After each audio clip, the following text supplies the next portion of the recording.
Good morning, everyone. Welcome you on this Sunday morning. I pray that all is going well for you. I want to say a special word of welcome to those of you who are worshiping with us via video in Amesbury. It is great to have the opportunity to come and share this message with you this morning. Today we are on week 4 of a teaching series that we have been working our way through entitled You 2.0. And we began it on New Year's Day.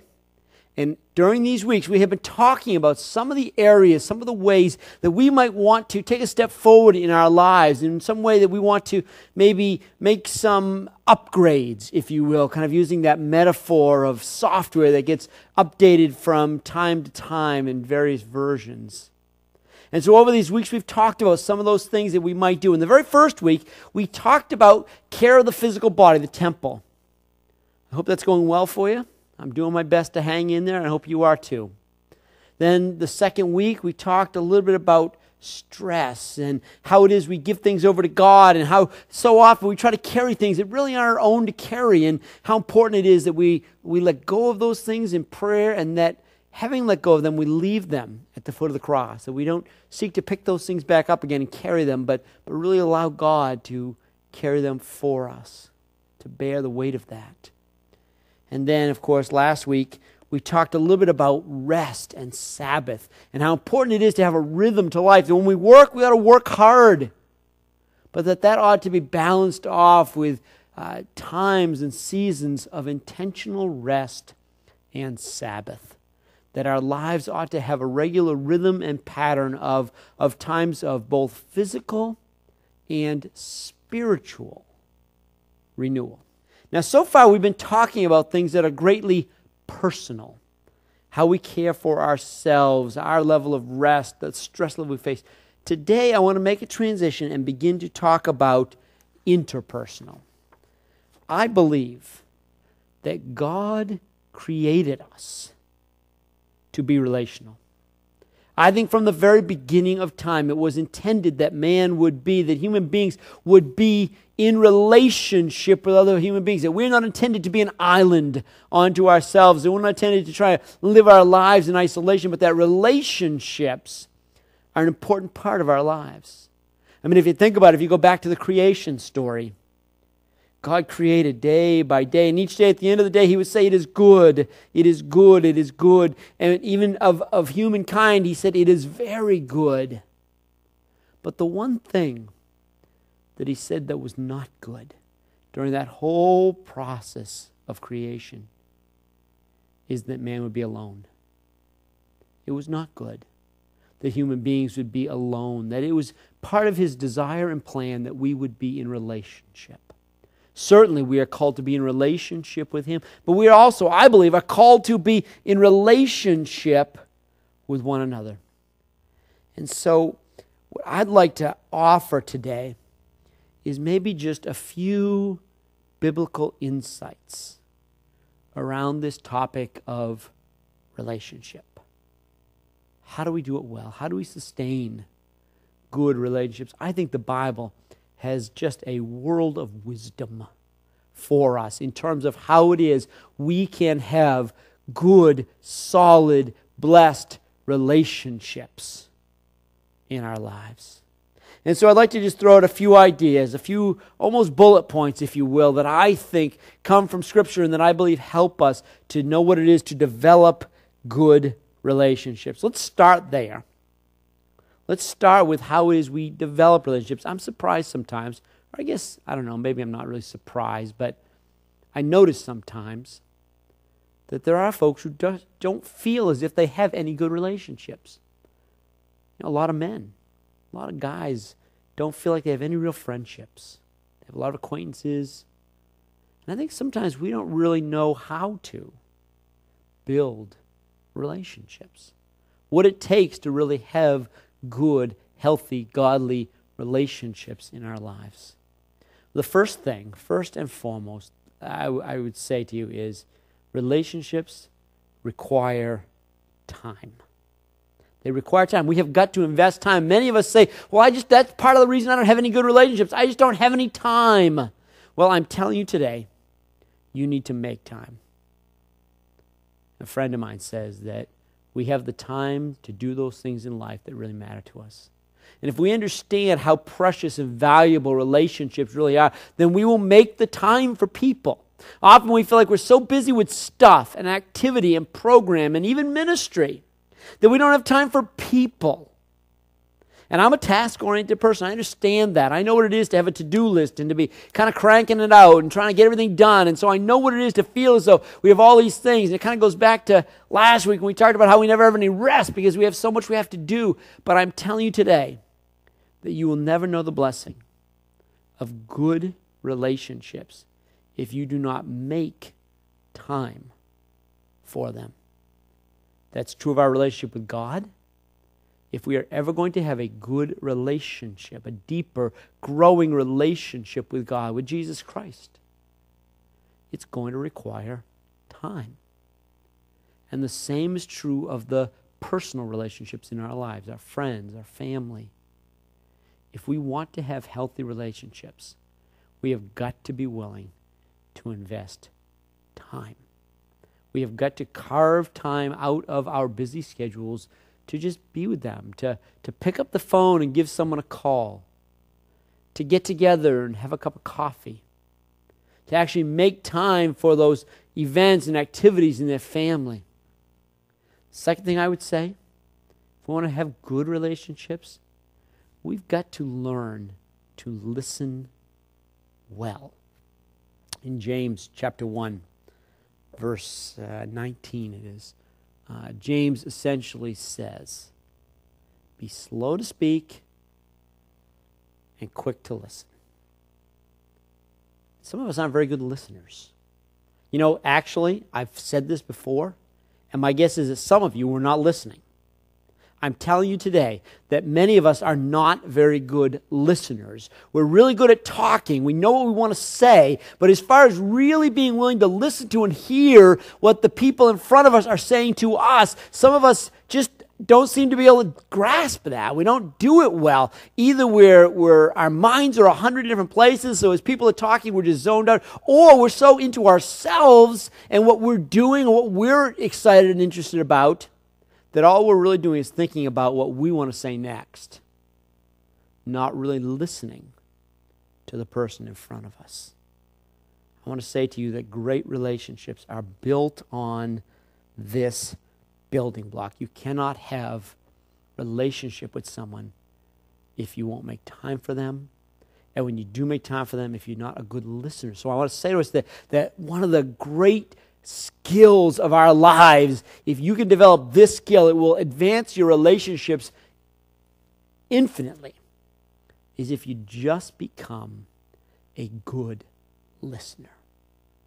The kind of person who genuinely hears what's going on. It wants to know how others are doing, that it will focus on others, which really, I think, leads into our third point. And the thing that I think is also important if we're going to have good relationships is that we need to be willing to focus on other people in our lives. In Philippians chapter 2,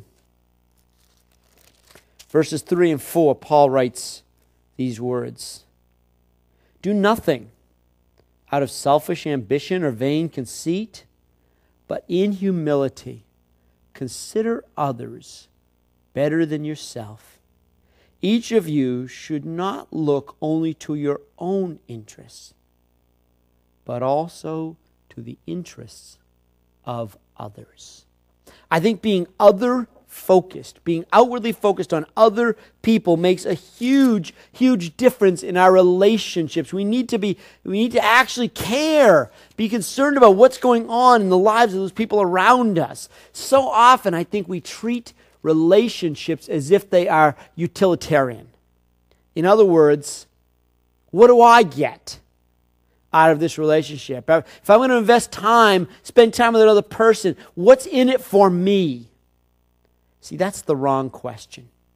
The question is not what's in it for me in this relationship. The question ought to be, for us, I believe as Christians, the question ought to be, what can I bring to this relationship? What can I offer this person? In what way can I be a blessing to this person? In the scripture reading we did just a few minutes ago in Ephesians chapter 4, verse 29, he talks about not letting unwholesome talk come out of your mouths, but only what is helpful for building others up according to their needs.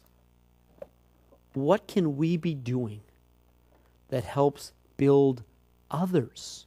How can we be investing in their lives, pouring into their lives? Our goal ought to be to just pour ourselves into those lives, invest in them so that we can be a blessing to them. See, I think if we start with that focus, it always comes around. If we start that focus, if we're willing to invest in others, we will find that in turn, they are there to invest in us, and it becomes the fullness of a well-rounded relationship. But it needs to begin not with this utilitarian view of relationships that says, I'm going to get into this relationship because of what I can get out of it. But instead, because of what I can pour into it. How can I be a blessing to this person? One of my favorite things in the world, I enjoy it immensely, is mentoring. I love, being able to, if there's anything at all I have to share, I love being able to come alongside someone who's not quite as far along in the journey and be able to pour something into them. Or just watching, as the light bulbs go off, as they begin to understand something, they learn something new, or they grasp some concept. To me, it's just such a joy to feel as though I've had the opportunity, I've had the gift, really, of being able to bless their life in some way, be able to pour into them. And I believe great relationships are based on that understanding that we make time for people, that we are good listeners, that we are willing to hear them, that it's not only about what we have to share or say, and that we put the other person's needs ahead of our own, that we put others first. And so it's not just about what can I get, but what can I in turn give? How can I be a blessing? I think another thing that is increasingly important in our world, in the way things are in this day and age, I think it's so important. If we're going to have good relationships, I think we need to be real. We need to be genuine. We need to be authentic. It should never be necessary for you and I to put on a facade in order to have a relationship. If someone is not willing to have a relationship with us for who we are, then that probably is not to be.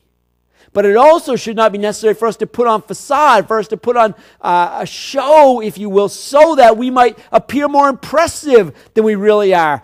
So that we get others to think more highly of us than we even deserve, if you will. And so I think this whole idea of being real, being authentic in relationships, that includes being open. It means being vulnerable. It means being willing to let others in. I think real relationships require that. I don't think we can ever really have great relationships in our lives if we're always guarded, if there's always a mask, if there's always some facade that we're putting on. And, unfortunately, in the church, we've been kind of known for that sometimes. We've been kind of known for putting on the mask. Sometimes we come to church and we put on this face that everything's wonderful, everything's perfect in our lives, when it's not. It's not. Now, I'm not suggesting we wear our hearts on our sleeve and we just pour everything out to everybody. I think those kinds of things require time, investment. I don't think the first time we meet somebody, we immediately just tell them our whole life story and everything about us and all the struggles we've had. But I do believe that as that relationship grows, it becomes deeper as we are increasingly open, as we are increasingly vulnerable and increasingly willing to share the real person, who we are inside. Now, some of you probably already have a pretty good handle on this. Some of you probably already have a pretty good sense for how it is you build relationships. You know what it is to pour time into another person. You maybe know what it is to be a good listener. Maybe you've already kind of gotten that part of it. But to me, the other piece, and perhaps even the more difficult piece, is how do we maintain relationships? How do we keep relationships alive? Because you know what? I think it is difficult sometimes to keep a relationship going, and I think there are a lot of things that come against us in relationships, and I think sometimes relationships struggle and even break down. And you know why? You know why I believe it is that keeping relationships can be so hard? Because people are human. And you know what that means? Because people are human, I guarantee you that there will be people with whom you are in relationship who will hurt you, who will fail you, who will disappoint you, with whom you will have some struggle or conflict. And so to me, it's not just a matter of knowing how to build relationships. We also need to know how to maintain relationships. We need to know how to work through the difficult seasons, because otherwise what we're going to end up with is we go from relationship to relationship, and it never goes beyond a certain point of depth, because invariably we end up running into some conflict or struggle or pain or hurt or disappointment, and we don't know how to move beyond it. We don't know how to get past it. And I find in the church in particular, this is huge. I find that often in the church, relationships don't go as far as they could, or relationships end up breaking down because we don't know how to get to this stage. We don't know how to get past those things. We don't know how to maintain our relationships once they've begun to hit their first point of struggle. So I want to throw out a few more ideas. This first one is a phrase I picked up recently, and I swear I am trying my best to live by it because I think it's great wisdom. It's a 2-word phrase: live unoffended. Live unoffended. Do not allow yourself to be offended by things. Some of us are so easily offended. I pulled out a couple of verses from Proverbs I want to share with you. In Proverbs chapter 17, verse 9, it says, "He who covers over an offense promotes love, but whoever repeats the matter separates close friends." It's talking about those who are offended and then bring it up over and over again or pass it along. And then in Proverbs 19, verse 11, "A man's wisdom gives him patience. It is to his glory to overlook an offense." I think this is huge. I think we really need to get to the point where we can live unoffended. Because here's the thing. People are offensive. There's no two ways about it. People are offensive. Sooner or later, people are going to say something that offends us, that hurts us, that hurts our feelings. In fact, I've met people who I think have a gift for this. I think they're just naturally offensive. Now, don't point to your neighbor right now. But I think there are people out there who just have a gift for this. And then I think there are other people who just stumble into it accidentally. They unwittingly, unknowingly, not meaning to, end up saying things. They're just not good with words. They end up saying things or doing something that's offensive to us. Here's the thing. People are going to be offensive. We can't do anything about that. But what we can do is decide, we can choose whether or not we will be offended. Do you understand what I'm saying? Do you hear what I'm saying here?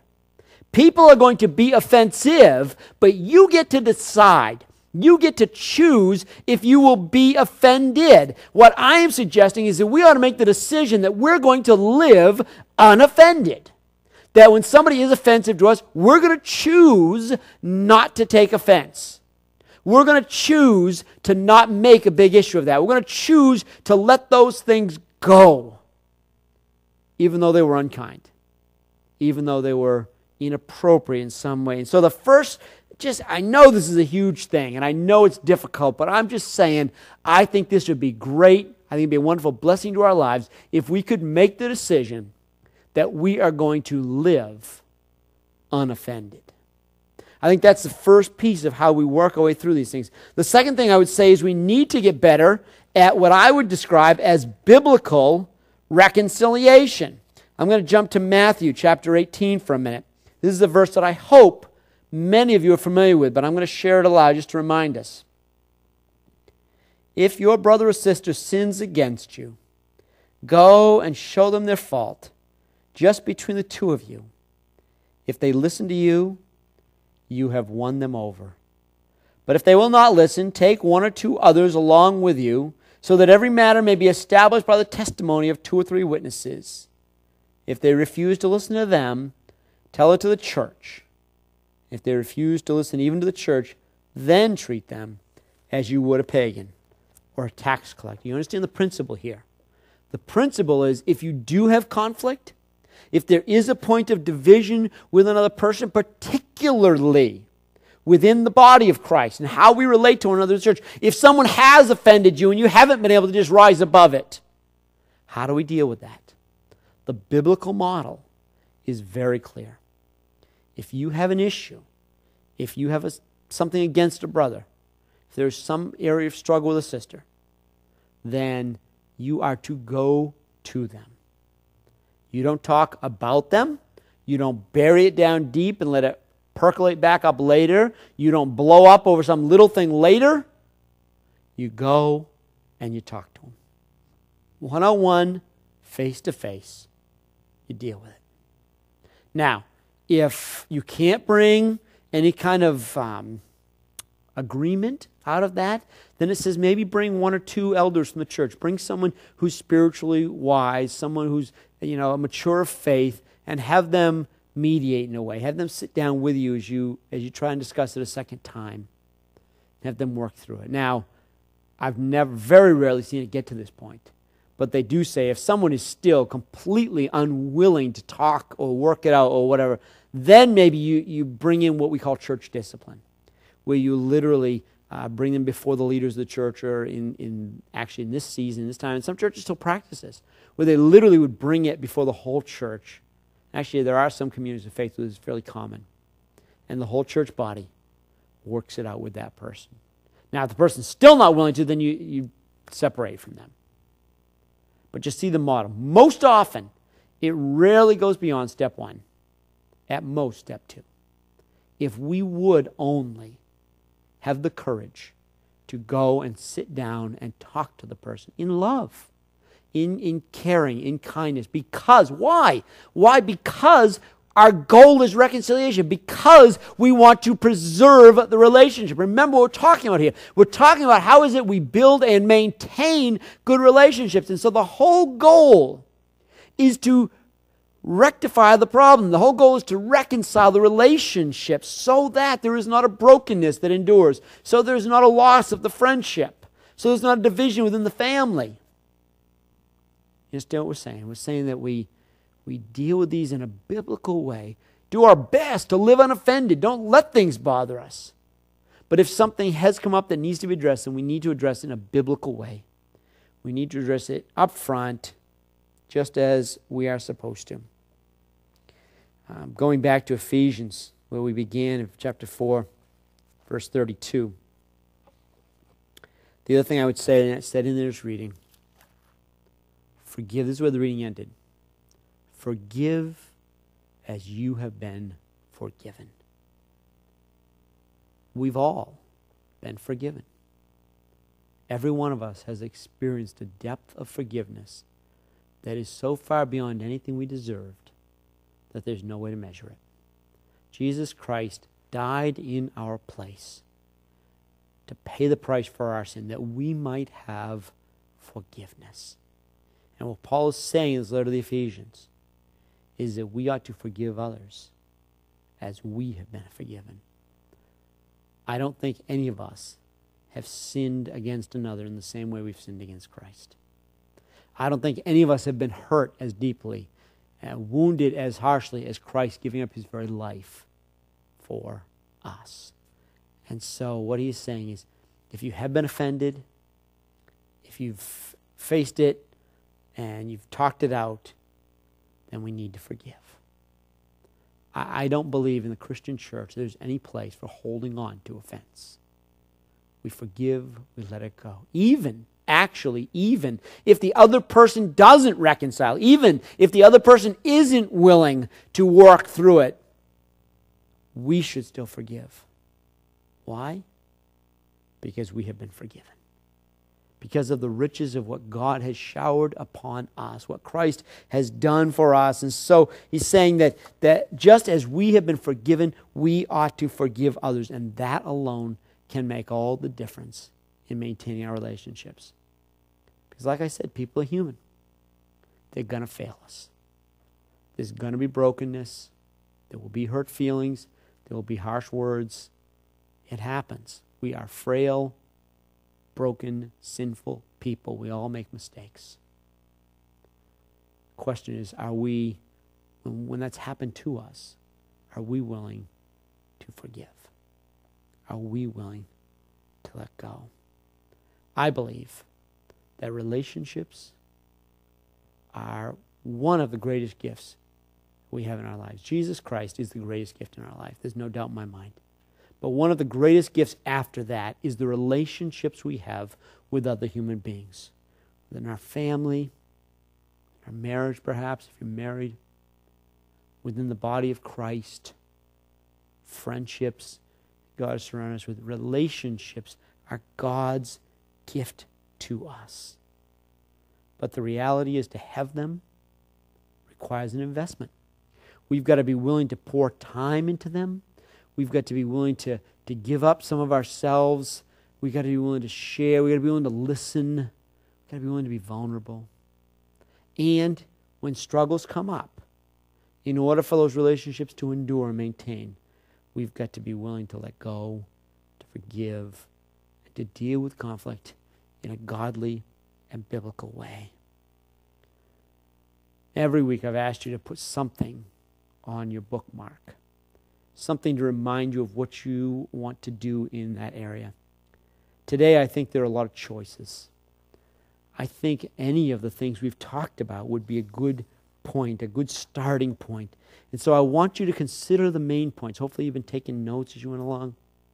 Consider the main points today. And I want you to decide which one or two of these speaks to me most powerful. Which one or two of these do I most need to do? Do I need to decide today I will make time?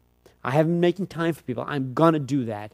Or I will listen better. When I'm with people, I'm going to be with them mentally. I'm going to be there. I'm going to be connected. Will I put others first? And that is to say, not look at my relationships utilitarian in terms of what it'll do for me, but being willing to look at the needs of the others. Do I need to start being more real in my relationships? Drop the facade. Let the walls down. Maybe some of you are deciding today that you're going to live unoffended, or that you're going to find the courage to address struggle and conflict, brokenness in a way that is godly and biblical. And certainly, I hope all of us are going to make the decision, if we haven't already, that when we have been offended, when we have been hurt, that we are going to forgive as Christ has forgiven us. So that's my invitation to you this week. I believe relationships are a great gift from God. They can be hard. They can be challenging. We need to invest in them. But I believe they're a great gift, and I believe they're a blessing to our lives. And so I want to encourage us to take whatever step we need to so that we can have better and better relationships. I'm going to invite Jamie to come and lead us in prayer.